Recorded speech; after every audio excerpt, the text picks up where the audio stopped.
Ever wanted a crash course on the history of the Wars of the Roses, including why they're called that? If so, you're in the right place, my friend, because that's what this video is.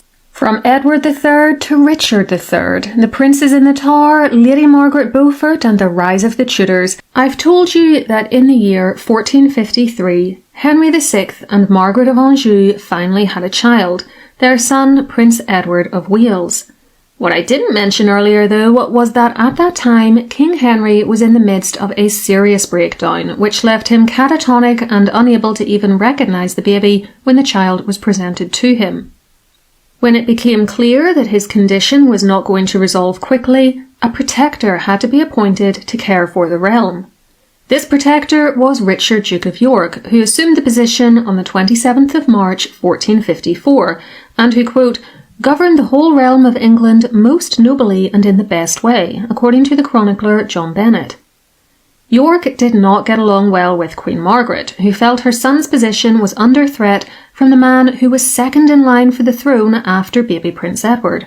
However, thankfully, King Henry recovered his senses at the end of 1454, and the protectorate was terminated on the 9th of February 1455. The relationship between the two clans, York and Lancaster, was already approaching boiling point, however, and a few months later we get what is often cited as the official start of the Wars of the Roses. This was the first Battle of St Albans on the 22nd of May 1455, and yes, we will be discussing the second battle of the same name in a little while. On the side of the Yorks were Richard, Duke of York, his brother-in-law Richard, Earl of Salisbury, and Salisbury's son Richard, Earl of Warwick, known to history as the Kingmaker.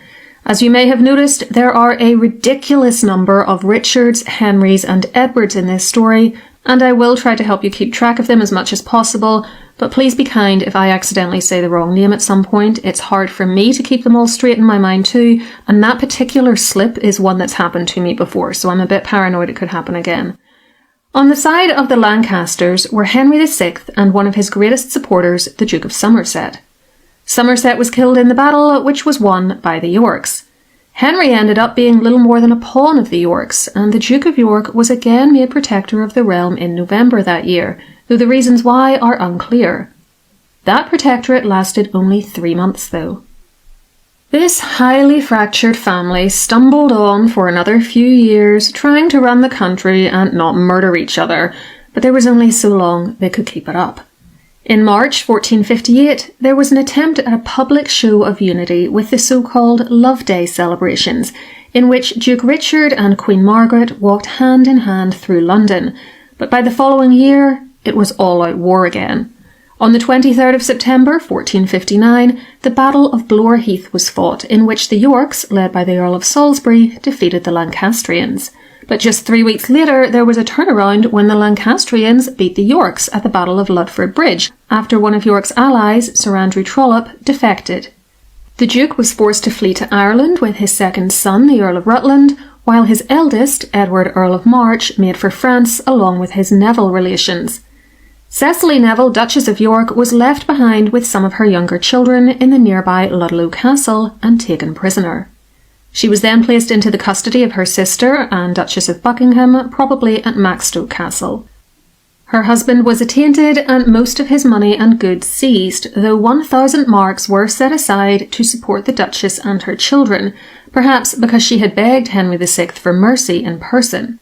It looked pretty dire for the Yorks, but such was the nature of the Wars of the Roses that you could never really count someone out unless they were confirmed dead, and before long the pendulum of fate swung again, this time against the Lancasters. In July 1460, Edward, Earl of March, his uncle the Earl of Salisbury and his cousin the Earl of Warwick were back from France and engaged Henry VI's forces at the Battle of Northampton on the 10th of that month. The Yorks won. King Henry was captured and Queen Margaret fled to Wales with her son, where they went to her brother-in-law Jasper Tudor, who was by then the Earl of Pembroke. The Duke of York returned to England too, and it looked a lot like he was about to be made king.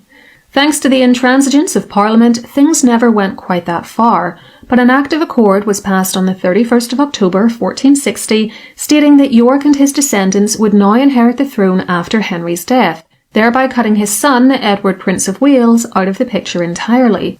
Queen Margaret issued letters denouncing both this turn of events and York himself, and by the end of 1460 she had taken her son to Scotland, where she appealed for help to Mary of Guelders, who was then acting as Queen Regent for her young son, James III.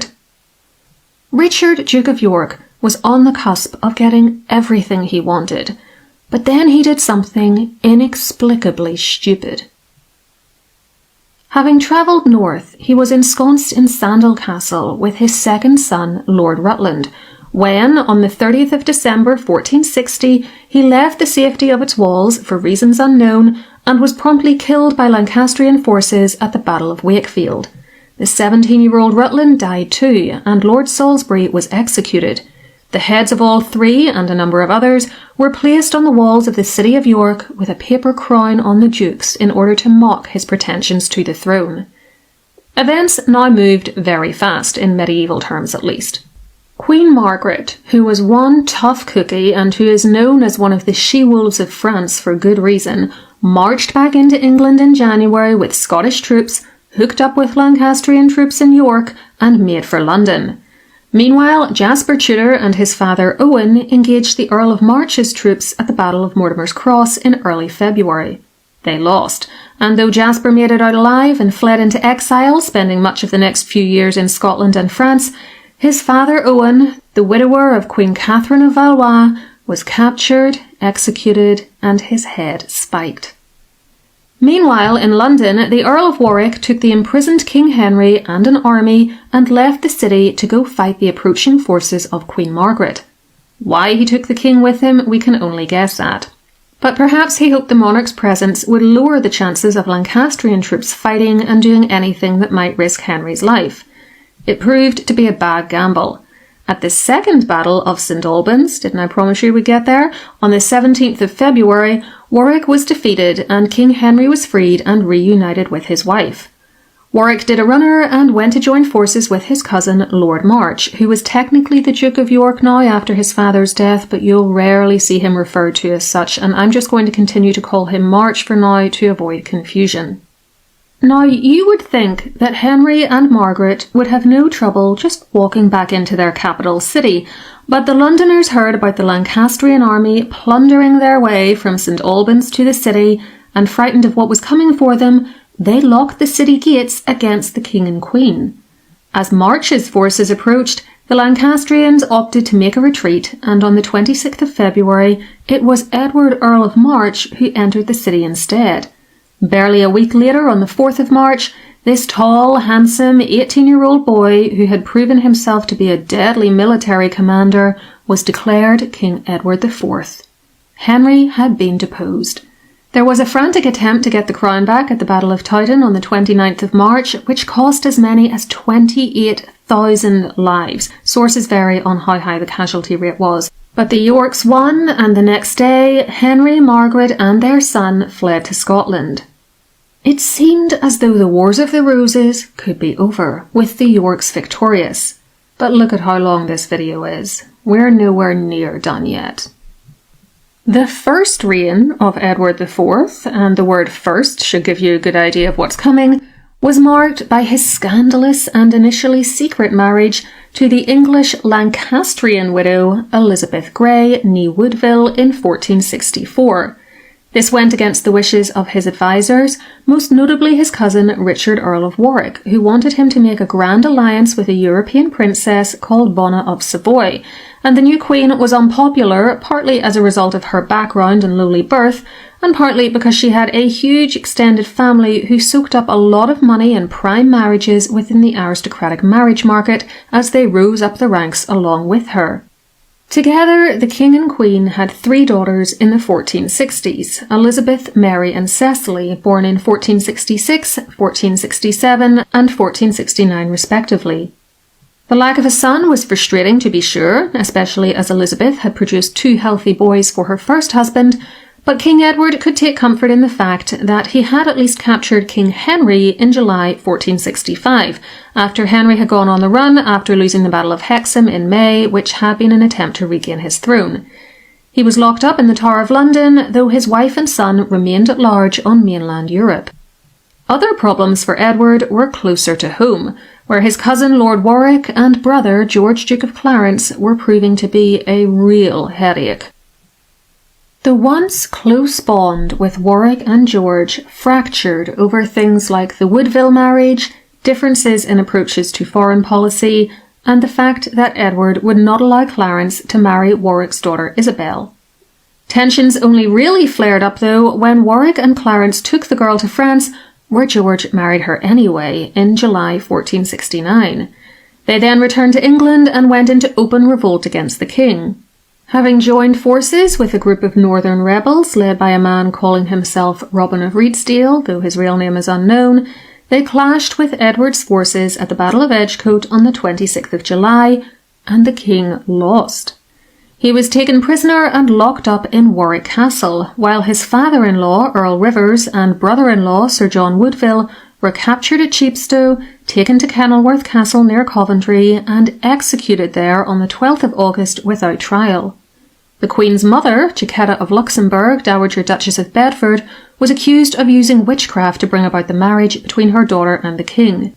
The Yorks were tearing themselves apart. The situation was unsustainable for Clarence and Warwick, however, as the English nobility began to use the uncertainty and weak government caused by the king's absence to sink into petty feuds with each other, and the country started to destabilise. They were forced to release Edward in the autumn. So now what? Just like his father had once had to pretend to make nice with Margaret of Anjou, so Edward now tried to make nice, at least outwardly, with his treasonous brother and cousin. Though they were punished with the losses of some of their titles and privileges, they were not imprisoned, let alone executed, and for a few months there was an uneasy truce. Clarence and Warwick just couldn't stay loyal, though. After another failed uprising against him in March 1470, they fled to France, taking Isabel, who was heavily pregnant and miscarried on the boat, and her younger sister Anne Neville with them. Once there, they threw in their lot with Queen Margaret and her son, who were then living there. On the 22nd of July that year, Warwick pledged his allegiance to her, promised to help to recover the throne for her husband Henry VI, and had Anne marry the Lancastrian Prince of Wales. In September, they made their move. While King Edward and his youngest brother, Richard Duke of Gloucester, who had always been much more loyal and trustworthy than Clarence, were up in the north of England putting down the rebellion of Warwick's brother-in-law, Henry Fitzhugh of Ravensworth, Warwick and Clarence returned to the country with their forces, joined up with other Lancastrian supporters, including King Henry's half-brother Jasper Tudor, and retook London. They freed the imprisoned king and restored him to the throne, an event known as the readeption of Henry VI. It was now Edward who had been ousted, and his pregnant wife Elizabeth Woodville had to flee into sanctuary in Westminster Abbey with her children and mother, while Edward and Gloucester went to mainland Europe. Who knew if they'd ever be back? The second reign of Henry VI proved to be very short and came to a tragic end, but a few things of note happened during it. Queen Elizabeth gave birth in sanctuary to her long-awaited son by King Edward, who was called after his father and born on around the 1st of November 1470. He would be known as the Yorkist Prince of Wales, not to be confused with Henry's own son, who was the Lancastrian Edward Prince of Wales. He is better known to history as the elder of the princes in the Tower, but let's not get ahead of ourselves. King Henry was also visited by his half-nephew, the now 13-year-old Henry Tudor, sometime Earl of Richmond. He'd actually been stripped of that title as a 4-year-old, and Clarence, of all people, now held it. You'll recall that he was the son of the long-dead Edmund Tudor and Lady Margaret Beaufort, and supposedly, according to much later sources, Henry VI told his nephew at this meeting that the boy would someday be king. Consider that a spoiler alert. It would be a long time before Henry Tudor would make good on that supposed prophecy, and Henry VI would be many years in the grave before it would come to pass. As usual, the person who messed up so many well-laid plans was George Duke of Clarence, because he really was a disloyal little plonker. Now that Henry VI was back on the throne, Warwick's daughter was the Lancastrian Princess of Wales and in line to be queen someday, and Elizabeth Woodville had produced a son, It seems it might have dawned on him that he was never going to get the throne, to which he'd had a good claim before the birth of Elizabeth's son, as there was no precedent in England for a daughter successfully inheriting it. What then was the point of staying loyal to Warwick, Henry VI and Margaret of Anjou? Helping to put his brother back on the throne instead seemed like the most advantageous course of action for him. This slippery little eel therefore defected back to Edward when the latter arrived back in England in March 1471, along with their other brother Gloucester. King Edward marched on London, freed his wife and children from their sanctuary, and promptly put Henry VI back into prison in the Tower of London. On the 14th of April, the Earl of Warwick's forces were defeated at the Battle of Barnet in Hertfordshire, and Warwick was killed. Meanwhile, Margaret of Anjou and her son were on their way from France with Anne Neville. They heard what had happened and tried to get to Wales to meet up with Jasper and Henry Tudor, but Edward IV caught up with them at Tewkesbury on the 4th of May, and in the ensuing battle her 17-year-old son Edward, the Lancastrian Prince of Wales, was killed. Margaret and Anne were taken prisoner, and Henry VI mysteriously died, he almost certainly was murdered in fact, in the Tower on the 21st of May, supposedly on a spot marked in the floor in one of its towers, though to be honest that's unlikely to be the actual place of his death. 14-year-old Henry Tudor, despite the taint of illegitimacy caused by his descent from the marriage of John of Gaunt and Catherine Swynford, and the supposed bar on anyone of that line holding the crown, was now the senior male Lancastrian claimant to the throne, and that put him in mortal danger. He and his uncle Jasper fled from Pembroke Castle into exile in modern-day France ASAP, and the chances of them ever returning looked slim. Once again, just as in 1461, the Yorkist victory in the Wars of the Roses seemed insurmountable. But again, look at the length of the video. There are so many more unbelievable plot twists in this story yet to come. With the main Lancastrian line extinguished, Henry Tudor out of the picture, and a new Prince of Wales in the royal nursery, who was joined by a little brother called Richard of Shrewsbury in 1473, things were comparatively calm and stable in England for the next 12 years. Margaret of Anjou was allowed to return to France, where she died in poverty in 1482, and Anne Neville, the sometime Princess of Wales, was married off to Richard, Duke of Gloucester in 1472. They had one known child, another Edward, born in around 1474 to 1476, though the exact date is unknown. The Duke of Clarence could always be relied upon to cause a problem though, and after his wife Isabel died in December 1476, followed days later by their recently born son, he spiralled out of control. He accused her maidservant, Anchoret Twino, of having poisoned Isabel and the baby in October, which made no sense given that they didn't die until late December and the 1st of January respectively, and had the woman seized, tried, found guilty of murder and executed all in one day. It was judicial murder and usurped the king's power. Further insults to Edward soon followed, and the upshot of it all was that the king had his brother executed in the Tower of London in February 1478 by being drowned in a vat of wine. George left behind him 2 orphan children called Edward, Earl of Warwick, and Margaret, later known as Margaret Pole, Countess of Salisbury. As he had been attainted, though, they had supposedly lost their claims to the throne, a point which will become very important in a few minutes. We now move forward in time to April 1483, when King Edward IV, not quite 41 years old, suddenly died. He left the throne to his now 12-year-old son, who became Edward V. He was being raised at Ludlow Castle in the care of his maternal uncle, Anthony Woodville, 2nd Earl Rivers, and his much older half-brother on his mother's side, Richard Grey. His younger brother, another Richard, this time Richard of Shrewsbury, who was Duke of York, was in London with their mother and sisters. Richard, Duke of Gloucester, try to keep up with all the Richards, I know it's insane how many there are, had been nominated as protector for his young nephew. But of course, the Woodvilles wanted to keep him in their power. What happened next has gone down in history as one of England's greatest royal mysteries and tragedies. I have a whole video on the princes in the Tower though, so I'm just going to give you the Cliff Notes version of the tale here.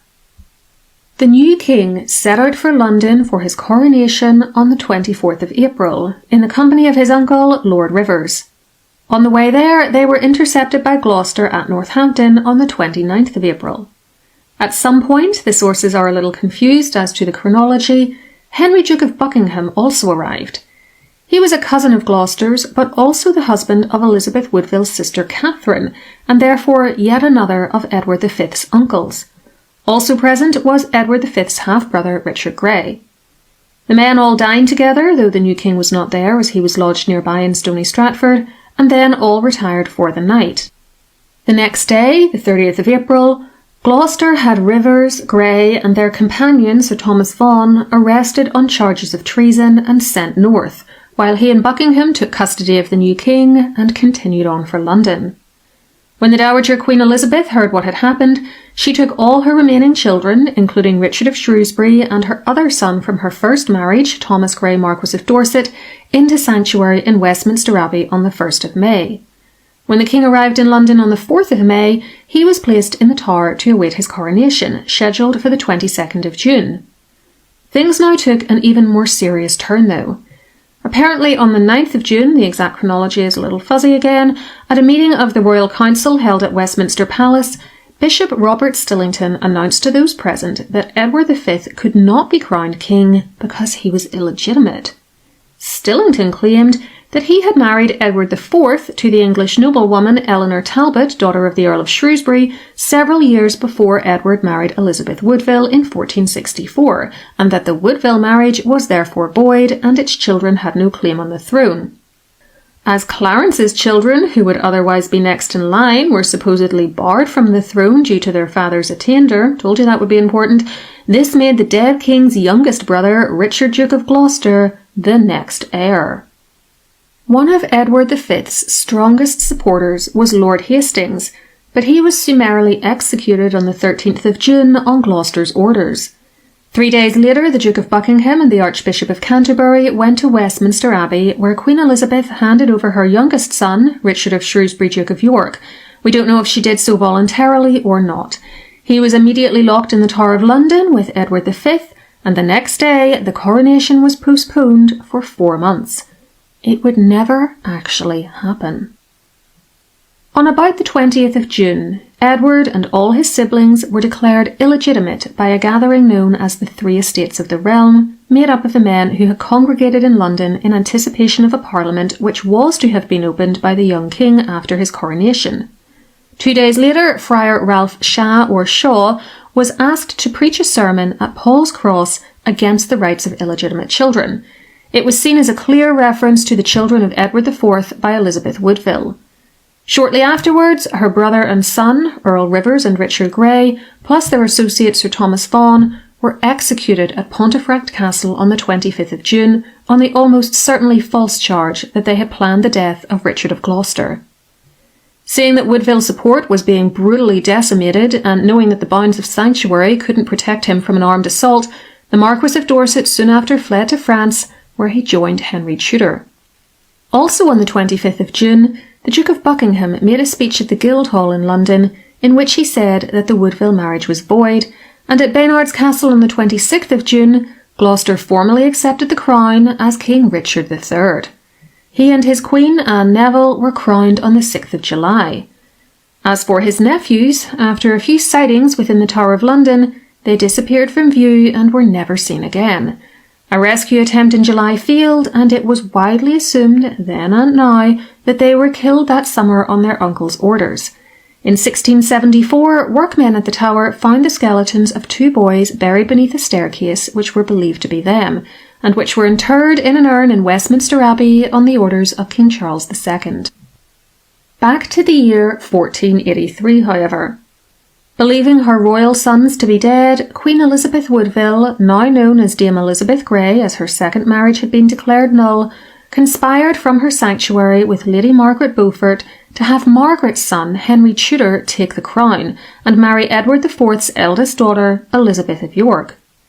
They had the support of the Duke of Buckingham, who, for reasons unknown, had turned against Richard III. The plan was that Buckingham would raise an army in England which would join up with a force coming over from France under Henry's control. It failed, however, as Buckingham rebelled too soon, and he was ultimately caught and executed on the 2nd of November. Henry Tudor never landed in England, and his mother lost her money and lands and was placed under house arrest in the custody of her pro-Ricardian husband, Lord Stanley. Nevertheless, Henry Tudor still swore on Christmas Day 1483 in Rennes Cathedral in France that he would marry Elizabeth of York. Eventually, with no income and no other options, Elizabeth Woodville and her daughters had to come out of sanctuary in early 1484, with assurances from King Richard that they would be well treated and not locked up in the Tower of London. Richard seemed to be riding high, but the final big plot twist in the Wars of the Roses was coming for him. In April 1484, his only child, yet another Edward Prince of Wales, died. Then, in March 1485, so too did his queen, Anne Neville. That August, he faced the most serious threat to his reign, and the one which would finish the Wars of the Roses for good, the Battle of Bosworth. Henry Tudor landed at Milford Haven on the 7th of August with a small army, which included Elizabeth Woodville's remaining brothers, Edward and Richard Woodville, though her son, the Marquis of Dorset, had been left behind as a hostage to the French to make sure Henry paid them back the money they had given towards this expedition. Marching through Wales and into England, Tudor finally clashed with Richard's forces at Bosworth Field on the 22nd of August, and he was victorious. We know from the discovery of Richard's skeleton in 2012 that he suffered a brutal death, with severe blows to the head and humiliation injuries inflicted on his body afterwards. Henry, according to one source, was crowned on the battlefield with Richard's own crown. He married Elizabeth of York in January 1486, having first relegitimised her, and together they are the ancestors of every monarch of England, Britain and the UK ever since, plus the final few independent Scottish monarchs. The unlikely accession of Henry VII, a royal outsider with a very weak blood claim on the throne, brought to an end a 30-year conflict which had originated, ironically enough, with the decision of another Henry, Henry IV, to seize the crown from another Richard, Richard II, even though he didn't have the best blood claim to it. Of course, Henry VII didn't know in 1485 that he would be able to hang on to the throne, and he faced several attempts to take it from him over the years, most notably from pretenders claiming to be either Clarence's son, Edward Earl of Warwick, or one of Henry's lost brothers-in-law, Richard of Shrewsbury. All failed, however, and the real Warwick, along with a man called Perkin Warbeck, who had pretended to be Shrewsbury, were executed in 1499. When Henry VII died in 1509, the crown passed peacefully to his 17-year-old son, Henry VIII. It was the first time there had been such a smooth transfer of power since Henry V's death in 1422. I hope you enjoyed that crash course on the history of the Wars of the Roses. Before I go, just a quick thank you to those of you who support the channel using the thanks button underneath videos. It's much appreciated. Also, please note that you can join my free mailing list on my website, historycallingofficial.com, to get 2 complimentary downloads right away about spotting good history books and doing your family tree, plus my newsletter. You can also get my book, Find Your Irish Ancestors, online from Amazon, and it is linked below for you. Let me know in the comments who your favourite figure from the conflict is, and to learn more about many of those people and incidents mentioned in this video, remember to check out my playlist on the Wars of the Roses. Whatever you